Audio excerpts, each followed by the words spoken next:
En este problema nos dan la ecuación de onda de una cuerda tensa. Como vemos, tiene dos argumentos trigonométricos. Nos piden determinar qué tipo de onda es, que calculemos su periodo, su longitud de onda y su velocidad de propagación. También nos piden que indiquemos qué tipo de movimiento efectúan cada uno de los puntos de la cuerda y que calculemos la velocidad máxima de un punto situado a 5 metros del foco, comentando también el resultado. Bien, el hecho de que tenga dos argumentos trigonométricos nos hace ver que se trata de una onda estacionaria. Obviamente esto es lo que hemos visto también para la onda estacionaria asociada a una cuerda. Estas se formaban por la interferencia de dos ondas armónicas con la misma amplitud, frecuencia y longitud de onda, pero que se probaban en sentido opuesto. Fijaros que tienen que tener signos diferentes junto al número de onda y también además en oposición de fase en el caso de onda asociada a cuerdas que están fijas en los extremos. Obviamente, ya viendo simplemente cómo son las funciones trigonométricas de cada una de las ondas armónicas, pues comprendemos exactamente cómo tenemos que llevar a cabo la suma de las dos funciones para obtener la ecuación de onda que nosotros podemos ver.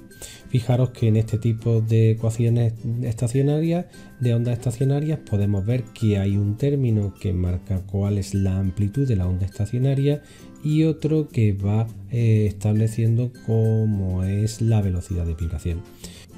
Como también nos piden que indiquemos qué tipo de movimiento efectúan cada uno de los puntos de la cuerda, tenemos que recordar que cada punto del medio alcanzado por la onda estacionaria vibra en torno a la posición de equilibrio, que sería la posición 0, con una determinada amplitud que, como estamos diciendo, depende de la posición a la que se encuentre, generando una serie de vientres, como podemos ver en el dibujo, y de nodos que son puntos que no tienen ninguna oscilación y que se mantienen en la zona de equilibrio.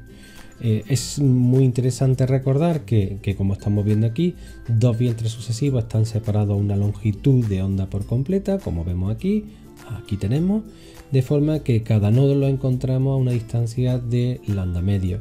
La zona de máxima amplitud, por tanto, se encuentra siempre en lambda cuartos y una unidad de pi más.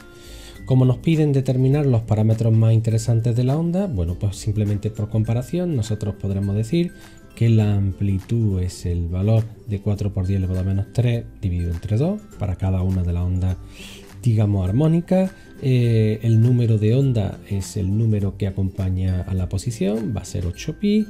La longitud de onda, por tanto, de esta cuerda va a ser de 0,25 metros. Por tanto, para la mitad de esta distancia ya sabemos dónde se van encontrando los nodos. La frecuencia angular de oscilación o pulso es de 30 pi radianes por segundo. Como conocemos la frecuencia, podríamos determinar el periodo, ya que están relacionados a través de esta expresión. Y finalmente, pues como también nos piden calcular la frecuencia, recordar que la frecuencia es el inverso del periodo. En este caso, pues también podemos aportar, pues recordar que la velocidad de propagación se obtenía como el cociente entre la longitud de onda y el periodo. En este caso, tenemos una velocidad de propagación de 3,75 metros para cada una de las ondas armónicas. Finalmente, lo que nos queda es determinar la máxima velocidad que podría tener un punto situado a 0,5 metros del foco y que comentemos el resultado. Bien, para comprender esto, lo primero que tendríamos que hacer es determinar la velocidad de oscilación. Recordar que para la velocidad de oscilación derivamos la función de onda respecto al tiempo. La única parte de la función de onda que depende del tiempo es la asociada al coseno de 30 pi-t. Entonces nosotros consideraremos toda la parte de la función de onda relacionada con la amplitud como una constante y derivaremos respecto del tiempo el coseno de 30 pi-t. Obviamente, al tratarse de una función compuesta, pues haremos la derivada del argumento y la derivada del coseno.